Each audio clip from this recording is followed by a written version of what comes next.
Coordinated multi-axis air attacks against surface warships have been a challenge since the Second World War. If we remember what happened to HMS Prince of Wales, HMS Repulse, the Yamato, and more recently HMS Sheffield and HMS Coventry. The introduction of surface-to-air missiles prompts to solve this. Our surface group is formidable, albeit without an aircraft carrier. At its core are two nuclear-powered guided missile cruisers, the USS Virginia, lead ship of her class, and the USS Texas. Supporting them are three frigates, two Perry-class guided missile frigates, the USS Aubrey-Fitz and USS McCluskey, both named after distinguished US Navy air group commanders from World War II. Also is the USS Albert David, originally a frigate and later reclassified as a destroyer escort, named after gunner's mate first class Albert Leroy David, who led the boarding of German submarine U-505. In support we also have the USS Pace, a Permit-class submarine. Let's take a quick look at the standard missile family and two of its variants, the RIM-66D and RIM-66E, used by our primary platforms, the Texas and Virginia, as these missiles are key to the survival of the group.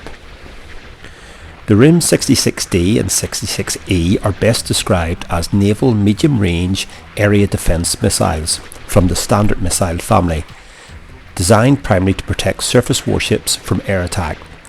It is fundamentally a surface-to-air weapon, capable of engaging aircraft and incoming missiles with only a very limited and situational surface attack capability. The Virginia has the RIM-66D and the Texas the 66E. The 66E is also used by the two Perry-class frigates. The one-letter difference in these variants is very important, which we will explore later.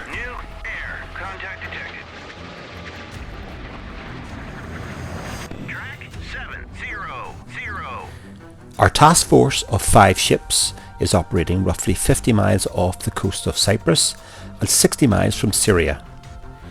In these confined waters, we will have one ship with air and surface search radars on, the US Aubrey-Fitz, and the others with radar emitters off.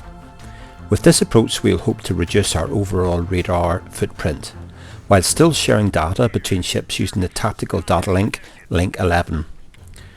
We will check the radar settings on each of our ships.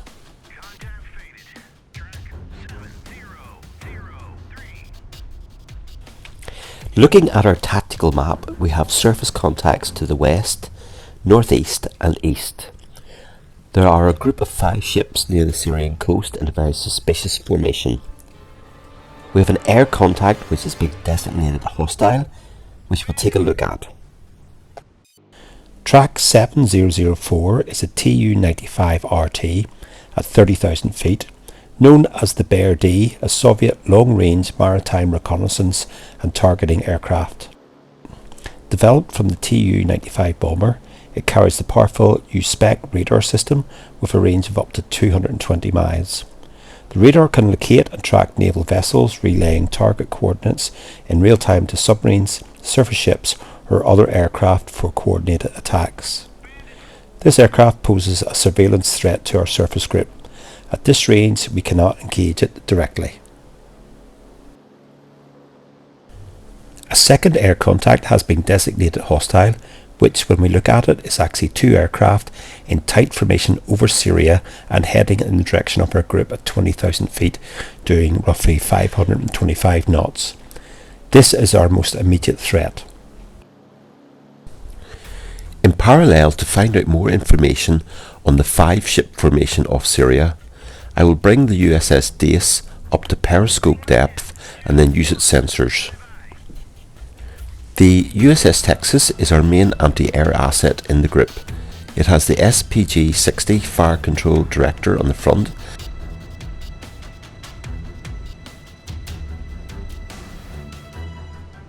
and 2 older SPG-51 fire control directors to the rear. The ship is equipped with the RIM-66E and SM-2 standard missile, which combined with the SPG-61 fire control director is a major step forward in capability.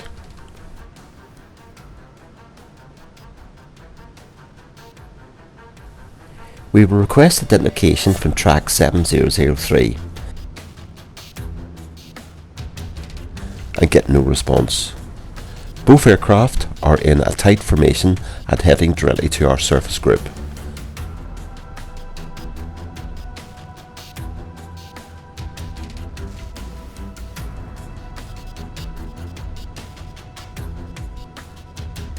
I will mark track 7003 hostile. While tracks 7002 and 7003 continue towards us, I will raise the radar mast, ASM mast and periscope on the dais. Our scenario has us operating in a mixed threat environment while manoeuvring near Turkey. Rules of engagement allow self-defence but mandate restraint to avoid escalating tensions. Syria may interpret our presence near its waters as a potential offensive posture, possibly in support of Israel. We must remain defensive, avoiding provocative actions.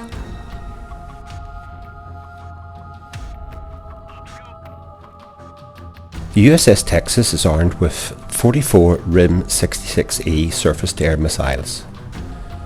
When a ship uses the RIM-66E SM-2 with the SPG-60 fire control radar, the key change over earlier variants of the missile and fire control director is when the radar is used.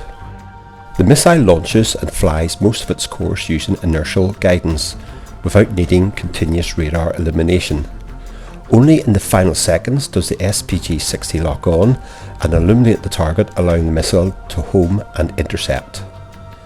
This short illumination window lets a single radar support multiple engagements in quick succession, greatly improving defence against multiple aircraft.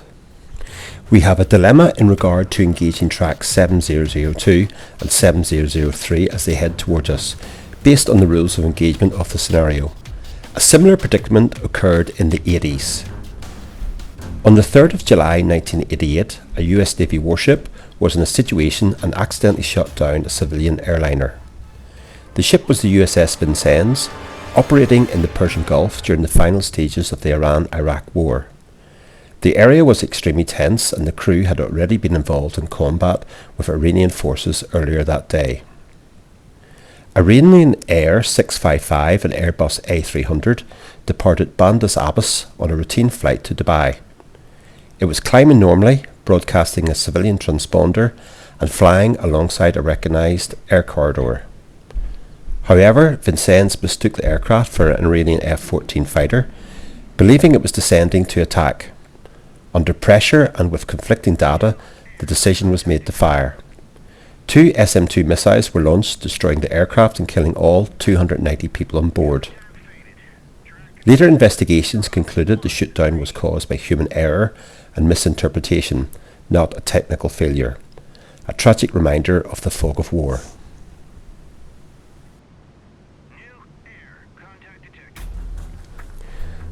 Aboard the USS Texas, we are preparing to engage incoming aircraft with the RIM-66E Standard Missile SM-1MR.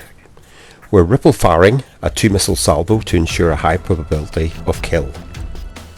Take a look at the tactical display in the bottom left. These rings represent our engagement envelopes. Red, the maximum aerodynamic range of the RIM-66E. Blue, the radar horizon for the SPG-60 fire control radar. Green, the maximum illumination range for the SPG-51s.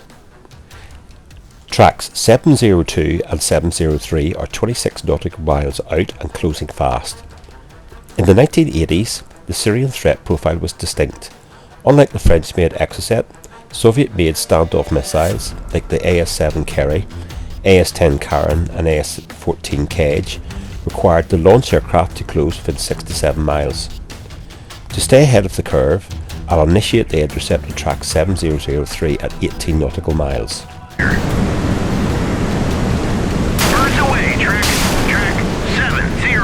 After launch, the RIM-66E solid fuel booster clears the ship in seconds. Once spent, the booster drops away and the missile transitions to inertial guidance. As it enters the terminal phase, our fire control radar paints the target, allowing the missile's semi-active seeker to home in on the reflected energy. I have accidentally double engaged 7003 a quick correction. Both tracks are now within the SPG-60's engagement window. The first two missiles go wide. Contact detected.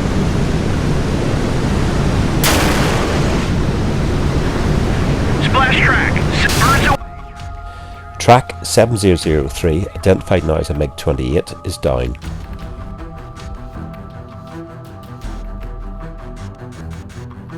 Another SM-1MR is screaming towards track 7002 at over 1600 km per hour. Splash 2.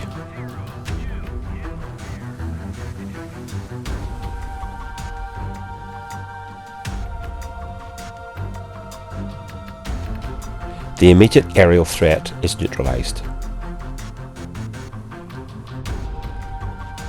I'm going to break at this point for part 1. If you enjoyed the content, please share, like and subscribe. And in part 2, next week we will address the formation of 5 ships to our east. See you on the next one.